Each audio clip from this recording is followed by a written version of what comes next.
Hello friends, அஸ்ஸலாமு அலைக்கும். Welcome to as Tamil. நான் உங்கள் சாய் ராஷிக். இன்றைக்கி நம்ம சேனலில் இடுப்பு வலி, கை கால் வலி, எலும்பு தேய்மானத்துக்கெல்லாம் நிரந்தர தீர்வு தரக்கூடிய ஒரு சூப் தாங்க இன்றைக்கி நம்ம செய்ய போகிறோம். இது வந்து அனுபவமான உண்மை.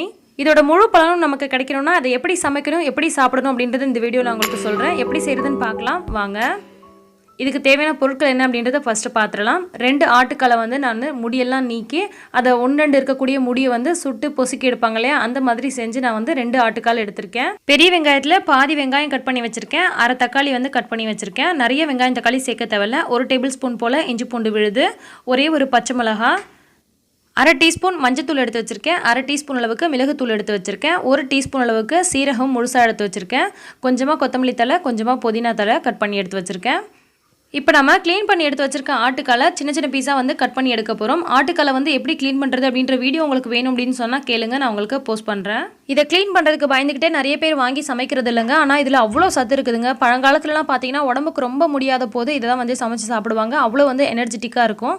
இதை வந்து இந்த மாதிரி பீஸா போட்டுட்டு இதை நல்லா வந்து வாஷ் பண்ணிட்டு எடுத்துக்கலாம். இந்த ஆட்டுக்காலை மட்டும் நம்ம க்ளீன் பண்ணி இந்த மாதிரி பீஸ் போட்டு வச்சிட்டாலே போதும். மற்றது எல்லாமே பார்த்திங்கன்னா ரொம்ப ரொம்ப சிம்பிள் தாங்க, வேலையே கிடையாது. அவ்வளோ ஈஸியாக நம்ம இந்த சூப் ரெடி பண்ண முடியும்.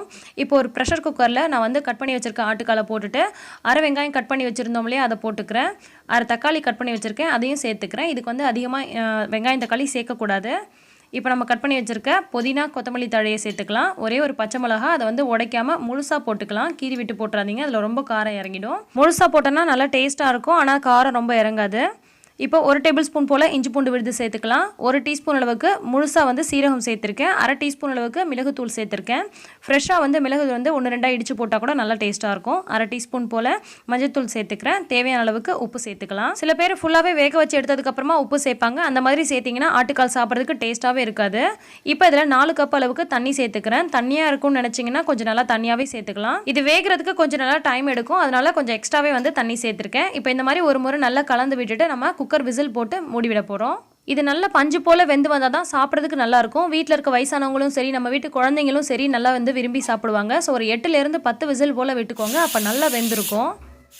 எப்போதுமே ஆட்டுக்கால் சூப் செய்யும் போது நைட்டில் செஞ்சு காலையில் சாப்பிடுங்க. அப்போ தான் அதோட சத்து வந்து முழுசாக உங்களுக்கு அந்த சூப்பில் நல்லா இறங்கியிருக்கும். நம்ம பாட்டி காலத்துலலாம் பார்த்தீங்கன்னா இதை அடுப்பில் வச்சு பானையில் வச்சு செய்வாங்க. பானையில் வச்சு இதை நல்லா வேக விட்டு நிறுத்தினதுக்கப்புறமா அந்த நைட்டில் அந்த சூட்டோடு அப்படியே விட்டுருவாங்க. மறுநாள் காலையில் எழுந்திரிச்சு வெறும் வயிற்றில் சாப்பிடுவாங்க. அவ்வளோ நல்லதுங்க உடம்புக்கு, எலும்பு தேய்மானத்துக்குலாம் அவ்வளோ நல்லது. இதை ரெகுலராக வாரத்துக்கு ஒரு முறை நீங்கள் இந்த மெத்தடில் நீங்கள் செஞ்சு சாப்பிட்டு பாருங்களேன். உங்களுக்கு அந்த இடுப்பு வலி, கை கால் வலி, இந்த வலியெல்லாம் எங்கே போகுதுன்னே தெரியாது. அந்தளவுக்கு ஒரு சூப்பரான டிஃப்ரென்ஸ் உங்களுக்கு கண்டிப்பாக தெரியும்.